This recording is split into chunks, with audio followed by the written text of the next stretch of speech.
ನಮಸ್ತೆ. ನಾನಿವತ್ತು fresh embryo transfer ಮತ್ತು ಫ್ರೋಝನ್ ಎಂಬ್ರಿಯೋ ಟ್ರಾನ್ಸ್ಫರ್ ಬಗ್ಗೆ ಮಾತಾಡ್ತೀನಿ. ಸೊ ಎಂಬ್ರಿಯೋ ಟ್ರಾನ್ಸ್ಫರ್ ಅಂದರೆ ನಿಮ್ಗೆ ಏನು ಅಂತ ಗೊತ್ತಿದೆ. ಅದರಲ್ಲಿ 2 ಥರದ ವಿಧಾನ ಇದೆ. ಒಂದು fresh embryo transfer. Fresh embryo transfer ಅಂತಂದರೆ ಈಗ ಎಗ್ ಪಿಕಪ್ ಮಾಡಿರ್ತಾರಲ್ಲ, IVF ಸೈಕಲ್ ಮಾಡಿರ್ತಾರಲ್ಲ, ಅದೇ ಸೈಕಲ್ನಲ್ಲಿ ನಿಮಗೆ ಎಂಬ್ರಿಯೋ ಟ್ರಾನ್ಸ್ಫರನ್ನು ಮಾಡಿದ್ರೆ ಆಗ ನಾವು ಫ್ರೆಶ್ ಎಂಬ್ರಿಯೋ ಟ್ರಾನ್ಸ್ಫರ್ ಅಂತ ಕರಿತೀವಿ. ಇನ್ನೊಂದು ವಿಧ ಏನಂತಂದರೆ frozen embryo transfer. Frozen embryo transfer ಅಂದರೆ IVF ಸೈಕಲನ್ನು ಬಿಟ್ಟು, ಅಂದರೆ ನಿಮಗೆ ಎಗ್ ಪಿಕಪ್ ಸೈಕಲನ್ನು ಬಿಟ್ಟು ಬೇರೆ ಯಾವುದಾದ್ರು ಟೈಮಲ್ಲಿ ಮಾಡಿದಾಗ, ಅಂದರೆ ನೆಕ್ಸ್ಟ್ ಮಂತ್ ಇರ್ಬೋದು ಅಥವಾ ಸ್ವಲ್ಪ ತಿಂಗಳು ಆದಮೇಲೆ ಇರ್ಬೋದು, ಅಥವಾ ಎಂಬ್ರಿಯೋಸ್ನ ಫ್ರೀಸ್ ಮಾಡಿಸಿ ಇಟ್ಟು ಹೋಗಿರ್ತೀರ ನೀವು, ಮತ್ತು ಯಾವಾಗ ಒಂದಷ್ಟು ವರ್ಷ ಬಿಟ್ಟು ಬಂದು ಮಾಡಿಸ್ಕೊಳ್ತೀರಲ್ಲ, ಅದಕ್ಕೆ ನಾವು ಫ್ರೋಝನ್ ಎಂಬ್ರಿಯೋ ಟ್ರಾನ್ಸ್ಫರ್ ಅಂತ ಕರಿತೀವಿ.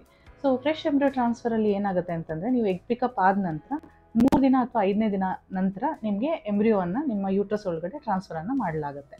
ಫ್ರೋಝನ್ ಎಂಬ್ರಿಯೋ ಟ್ರಾನ್ಸ್ಫರ್ ಅಂತಂದರೆ ಯಾವಾಗ ಒಮ್ಮೆ ಫ್ರೀಸ್ ಆಗಿರುತ್ತೆ ಆ ಎಂಬ್ರಿಯೋಸನ್ನು ಯೂಟ್ರಸ್ ಲೈನಿಂಗನ್ನು ನಿಮಗೆ ಪ್ರಿಪೇರ್ ಮಾಡ್ತಾರೆ. ಅಂದರೆ ಹಾರ್ಮೋನ್ ಟ್ಯಾಬ್ಲೆಟ್ಗಳನ್ನು, ಇಂಜೆಕ್ಷನ್ಸ್ಗಳನ್ನು ಹಾಕಿ ನಿಮಗೆ ಸ್ಕ್ಯಾನಿಂಗನ್ನು ಮಾಡಿ ಯೂಟ್ರಸ್ ಲೈನಿಂಗು ಪ್ರಿಪೇರ್ ಮಾಡ್ತಾರೆ. ಸೊ ಯೂಟ್ರಸ್ ಲೈನಿಂಗ್ ರೆಡಿ ಆದ ಕೂಡಲೇ ನಿಮಗೆ ಅಲ್ಲಿ ಫ್ರೀಸ್ ಆಗಿರುವಂತಹ ಎಂಬ್ರಿಯೋಸನ್ನು, ಅದರಲ್ಲಿ ಕೆಲವು ಎಂಬ್ರಿಯೋಸನ್ನು, 1 ಅಥವಾ 2 ಎಂಬ್ರಿಯೋಸನ್ನು ನಿಮ್ಮ ಯೂಟ್ರಸ್ ಒಳಗಡೆ ಟ್ರಾನ್ಸ್ಫರನ್ನು ಮಾಡಲಾಗುತ್ತೆ. ಸೊ ಫ್ರೆಶ್ ಎಂಬ್ರಿಯೋ ಟ್ರಾನ್ಸ್ಫರ್ ಯಾರಿಗೆ ಮಾಡಬಹುದು ಅನ್ನೋದನ್ನು ನೋಡೋಣ. ಈಗ ಫ್ರೆಶ್ ಎಂಬ್ರಿಯೋ ಟ್ರಾನ್ಸ್ಫರ್ ಮಾಡಬೇಕು ಅಂತಂದರೆ ಯೂಶ್ವಲಿ ಈಗ ಅಕಸ್ಮಾತ್ ನಮಗೆ ಎಗ್ಸ್ ಒಂದು ಕಡಿಮೆ ಬಂದಿದೆ, ಫಾರ್ ಎಕ್ಸಾಂಪಲ್ ಒಂದು 8ಕ್ಕಿಂತ ಕಡಿಮೆ ಬಂದಿದೆ ಎಗ್ಸು, ಅಥವಾ ಎಂಬ್ರಿಯೋ ಫಾರ್ಮ್ ಆಗಿರುವಂಥದ್ದು ಕಡಿಮೆ ನಂಬರ್ ಆಫ್ ಎಂಬ್ರಿಯೋಸ್ ಫಾರ್ಮ್ ಆಗಿದೆ ಅಂದವರಿಗೆ ಫ್ರೆಶ್ ಎಂಬ್ರಿಯೋ ಟ್ರಾನ್ಸ್ಫರನ್ನು ಮಾಡ್ಬೋದು. ಕೆಲವೊಮ್ಮೆ ಕ್ವಾಲಿಟಿ ಚೆನ್ನಾಗಿಲ್ಲ ಅಂತಂದರೆ, ಸಪೋಸ್ ಈಗ ನಾವು ಅದನ್ನು ಫ್ರೀಸ್ ಮಾಡಲಿಕ್ಕೆ ಹೋದರೆ ಎಂಬ್ರಿಯೋಸು ಅವು ಅರೆಸ್ಟ್ ಆಗೋ ಸಾಧ್ಯತೆ ಇರುತ್ತೆ, ಗ್ರೋತ್ ಅರೆಸ್ಟ್ ಆಗೋ ಸಾಧ್ಯತೆ ಇರುತ್ತೆ. ಅಥವಾ ಅವುಗಳನ್ನು ಮತ್ತೆ ಗ್ರೋತ್ ಮಾಡಲಿಕ್ಕೆ ಬಿಟ್ಟಾಗ 3ನೇ ದಿನದ ಎಂಬ್ರಿಯೋವನ್ನು 5ನೇ ದಿನಕ್ಕೆ ಬಿಟ್ಟಾಗ ಎಂಬ್ರಿಯೋಸ್ ಅರೆಸ್ಟ್ ಆಗೋ ಸಾಧ್ಯತೆ ಇರುತ್ತೆ. ಸೊ ಆ ಥರ ಕೇಸ್ ಇದ್ದಾಗ ಕೂಡ ನಾವು ಫ್ರೆಶ್ ಎಂಬ್ರಿಯೋ ಟ್ರಾನ್ಸ್ಫರನ್ನು ರೆಕಮೆಂಡ್ ಮಾಡ್ತೀವಿ. ಮತ್ತು AMH ಕಡಿಮೆ ಇರುವವರಿಗೆ, ಆಮೇಲೆ ಯೂಟ್ರಸ್ ಲೈನಿಂಗ್ ಚೆನ್ನಾಗಿ ಬಂದಿರುತ್ತೆ, ಮತ್ತು ನೆಕ್ಸ್ಟ್ ಸೈಕಲಲ್ಲಿ ಆ ಥರ ಯೂಟ್ರಸ್ ಲೈನಿಂಗ್ ಬರುತ್ತೋ ಇಲ್ವೋ ಆ ಥರ ಇರುವವರಿಗೆ, ಆಮೇಲೆ ಬಾರ್ಡರ್ ಲೈನ್ ರಿಸರ್ವ್ ಇರುವಂಥವ್ರಿಗೆ, ಆ ಥರ ಎಲ್ಲ ಇದ್ದಾಗ ನಾವು ಫ್ರೆಶ್ ಎಂಬ್ರಿಯೋ ಟ್ರಾನ್ಸ್ಫರ್ ರೆಕಮೆಂಡ್ ಮಾಡ್ತೀವಿ. ಫ್ರೋಝನ್ ಎಂಬ್ರಿಯೋ ಟ್ರಾನ್ಸ್ಫರ್ ಮಾಡಬೇಕು ಅಂತಂದರೆ ಯಾರಿಗೆ ಮಾಡ್ಬೋದು ಅಂತ ನೋಡೋಣ. ಈಗ ಫ್ರೋಝನ್ ಎಂಬ್ರಿಯೋ ಟ್ರಾನ್ಸ್ಫರ್ ಮಾಡಬೇಕು ಅಂತಂದರೆ ಅಕಸ್ಮಾತ್ ಅವ್ರಿಗೆ ಎಗ್ಸ್ ತುಂಬ ಬಂದುಬಿಟ್ಟಿದೆ, ಈಗ 16ಕ್ಕಿಂತ ಎಗ್ಸ್ ಜಾಸ್ತಿ ಬಂದಿದೆ, ಮೋರ್ ದೆನ್ 16 ಎಗ್ಸ್ ಬಂದಿದೆ ನಿಮಗೆ ಎಗ್ ಪಿಕಪ್ ಮಾಡಿದಾಗ ಅಂದಾಗ ನಾವು ಫ್ರೋಝನ್ ಎಂಬ್ರಿಯೋ ಟ್ರಾನ್ಸ್ಫರ್ಗೆ ಹೋಗ್ತೀವಿ. ಆಮೇಲೆ ನಂಬರ್ ಆಫ್ ಎಂಬ್ರಿಯೋಸ್ 8ಕ್ಕಿಂತ ಹೆಚ್ಚು ಎಂಬ್ರಿಯೋಸ್ ಬಂದಿದೆ ಅಂದಾಗ ಆವಾಗ ಕೂಡ ನಾವು ಫ್ರೋಝನ್ ಎಂಬ್ರಿಯೋ ಟ್ರಾನ್ಸ್ಫರ್ಗೆ ಹೋಗ್ತೀವಿ. ಅಕಸ್ಮಾತ್ ಯೂಟ್ರಸ್ ಲೈನಿಂಗ್ 3 ಲೈನ್ ಬರಬೇಕು, ಟ್ರಿಪಲ್ ಲೈನ್ ಪ್ಯಾಟರ್ನ್ ಅಂತ ಹೇಳ್ತೀವಿ. ಸೊ ಆ 3 ಲೈನ್ ಬಂದಿಲ್ಲ, ಚೆನ್ನಾಗಿ ಬಂದಿಲ್ಲ, ಒಂದೇ ತುಂಬ ದಪ್ಪ ಇದೆ ಅಥವಾ ತುಂಬ ತೆಳ್ಳಗಿದೆ ಯೂಟ್ರಸ್ ಲೈನಿಂಗ್ ಅಂದಾಗ ಕೂಡ ನಾವು ಫ್ರೆಶ್ ಎಂಬ್ರಿಯೋ ಟ್ರಾನ್ಸ್ಫರ್ ಮಾಡೋದಿಲ್ಲ, ಫ್ರೋಝನ್ ಎಂಬ್ರಿಯೋ ಟ್ರಾನ್ಸ್ಫರ್ಗೆ ಹೋಗ್ತೀವಿ. ಅಕಸ್ಮಾತ್ ಹಾರ್ಮೋನ್ಸ್ ಅಂದರೆ ಈಸ್ಟ್ರೋಜನ್ ಮತ್ತು ಪ್ರೊಜೆಸ್ಟ್ರಾನ್ ನಿಮ್ಮ ಎಗ್ ಪಿಕಪ್ ಸೈಕಲಲ್ಲಿ ತುಂಬಾ ಜಾಸ್ತಿ ಇದೆ ಅಂತ, ಅಥವಾ ತುಂಬ ಕಡಿಮೆ ಇದೆ, ಈ ಥರ 2 ವೇರಿಯೇಷನ್ ಇದ್ದಾಗ ನಾವು ಫ್ರೋಝನ್ ಎಂಬ್ರಿಯೋ ಟ್ರಾನ್ಸ್ಫರ್ನ ಪ್ರಿಫರ್ ಮಾಡ್ತೀವಿ. ಮತ್ತು ನೀವು ಎಂಬ್ರಿಯೋ ಬಯೋಪ್ಸಿಯನ್ನು ಮಾಡಿಸ್ಬೇಕು. ಸಪೋಸ್ ನೀವು ಜೆನೆಟಿಕ್ ಟೆಸ್ಟಿಂಗನ್ನು ಮಾಡಿಸ್ಬೇಕು, ಪದೇ IVF ಫೇಲ್ ಆಗಿದೆ ಅಂಥವ್ರಿಗೆ ಎಂಬ್ರಿಯೋ ಬಯೋಪ್ಸಿಯನ್ನು ರೆಕಮೆಂಡ್ ಮಾಡಿದ್ದಾರೆ ಅಂತಂದಾಗ ಆಗ ಕೂಡ ನಾವು ಫ್ರೋಝನ್ ಎಂಬ್ರಿಯೋ ಟ್ರಾನ್ಸ್ಫರ್ ಮಾಡಬೇಕು. ಯಾಕಂತಂದರೆ ಎಂಬ್ರಿಯೋ ಬಯೋಪ್ಸಿಯನ್ನು ತೊಗೊಂಡ ನಂತರ 2 ರಿಂದ 3 ವಾರ ಬೇಕು ಆ ರಿಪೋರ್ಟ್ ಬರಲಿಕ್ಕೆ. ಸೊ ಆ ರಿಪೋರ್ಟ್ ಬಂದ ನಂತರನೇ ಎಂಬ್ರಿಯೋ ಟ್ರಾನ್ಸ್ಫರ್ ಪ್ರೊಸೀಜರನ್ನು ನಾವು ಮಾಡ್ಕೊಳ್ಳಿಕ್ಕೆ ಸಾಧ್ಯ. ಮತ್ತು ಯೂಟ್ರಸ್ ಲೈನಿಂಗಲ್ಲಿ ಸಪೋಸ್ ಪಾಲಿಪ್ ಇರ್ಬೋದು, ಫೈಬ್ರಾಯ್ಡ್ ಇರ್ಬೋದು, ಅಥವಾ ಬೇರೆ ಏನೋ ಒಂದು ಟೆಸ್ಟ್ ಬೇಕಾಗಿರುತ್ತೆ, ಸಪೋಸ್ ಒಂದು ಎಂಡೋ ಕೋರಿಂಗ್ ಅಂತ ಹೇಳ್ತೀವಿ. ಸೊ ಈ ಥರದ ಕೆಲವು ಎಕ್ಸ್ಟ್ರಾ ಟೆಸ್ಟ್ಗಳು ಬೇಕಾದಾಗ, ಅಥವಾ ನಾವು ಈರಾ ಅಂತ ಹೇಳ್ತೀವಿ, ಎಂಡೋಮೆಟ್ರಿಯಲ್ ರಿಸೆಪ್ಟಿವಿಟಿ ಆಸ್ಸೆ ಅಂತ ಹೇಳ್ಬಿಟ್ಟು, ಆ ಥರ ಏನಾದರೂ ನಾವು ಎಡಿಷ್ನಲ್ ಟೆಸ್ಟ್ಸ್ ಮಾಡಬೇಕಾದ ಇದ್ದಾಗ, ಪ್ರಮೇಯ ಇದ್ದಾಗ ಆಗ ನಾವು ಫ್ರೋಝನ್ ಎಂಬ್ರಿಯೋ ಟ್ರಾನ್ಸ್ಫರನ್ನು ರೆಕಮೆಂಡ್ ಮಾಡ್ತೀವಿ.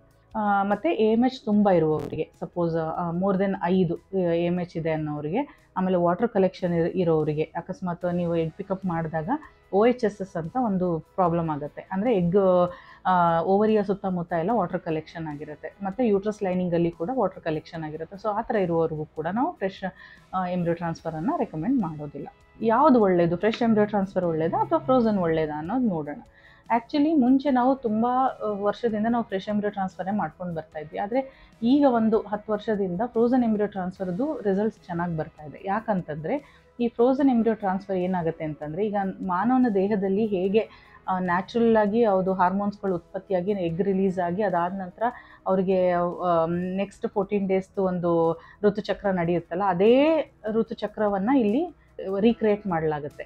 ಸೊ ಹಾಗಾಗಿ ಫ್ರೋಝನ್ ಎಂಬ್ರಿಯೋ ಟ್ರಾನ್ಸ್ಫರ್ ಏನಾಗುತ್ತೆ ಅಂತಂದರೆ ಒಂದು ಹೆಂಗಸಿನ ಅವರ ಋತುಚಕ್ರವನ್ನು ಮಿಮಿಕ್ ಮಾಡುತ್ತೆ. ಹಾಗಾಗಿ ಫ್ರೋಝನ್ ಎಂಬ್ರಿಯೋ ಟ್ರಾನ್ಸ್ಫರ್ ಬೆಟರ್ ಅಂತ ಹೇಳ್ತಾರೆ. ಮತ್ತು ಅದರ ಸಕ್ಸಸ್ ರೇಟು ಒಂದು 10% ಫ್ರೆಶ್ ಎಂಬ್ರಿಯೋ ಟ್ರಾನ್ಸ್ಫರ್ಗಿಂತ ಜಾಸ್ತಿ ಬರುತ್ತೆ. ಮತ್ತು ಈಗ ಫ್ರೋಝನ್ ಎಂಬ್ರಿಯೋ ಟ್ರಾನ್ಸ್ಫರ್ ಮಾಡಿದಾಗ ನೀವು ಟ್ಯಾಬ್ಲೆಟು ಮತ್ತು ಇದೆಲ್ಲ ಇಂಜೆಕ್ಷನ್ಸ್ ಎಲ್ಲ ಕೊಟ್ಟಾಗ ಅದರ ಒಂದು ಹೇಗೆ ನಾವು ಎಂಡೋಮೆಟ್ರಿಯಲ್ ಲೈನಿಂಗನ್ನು ಬರೆಸ್ಬೇಕು ಅನ್ನೋದು ನಮ್ಮ ಕೈಲಿರುತ್ತೆ. ಹಾಗಾಗಿ ಅದನ್ನು ನಾವು ಹೆಚ್ಚಾಗಿ ನಾವೇ ಕಂಟ್ರೋಲ್ ಮಾಡ್ಕೊಳ್ಬೋದು. ಜಾಸ್ತಿ ಬರಬೇಕಾ ಕಡಿಮೆ ಬರಬೇಕಾ ಅನ್ನೋದು ಮತ್ತು ಹೇಗೆ ಮಾಡ್ಯುಲೇಟ್ ಮಾಡ್ಬೋದು ಅನ್ನೋದು ನಮ್ಮ ಕೈಲಿರುತ್ತೆ. ಹಾಗಾಗಿ ಅದು ಮೋರ್ ಫ್ಲೆಕ್ಸಿಬಲ್ ಇರುತ್ತೆ. ನಿಮಗೆ ಇನ್ನೂ ಟೈಮ್ ಯೋಚನೆ ಮಾಡಲಿಕ್ಕೆ ಟೈಮ್ ಸಿಗುತ್ತೆ. ಆಮೇಲೆ ಇನ್ನೂ ಹೆಚ್ಚಿಗೆ ಏನಾದರೂ ಟೆಸ್ಟ್ ಮಾಡಬೇಕು ಅಂದರೆ ಅದು ಕೂಡ ನಿಮಗೆ ಟೈಮು ಕೂಡ ಸಿಗುತ್ತೆ.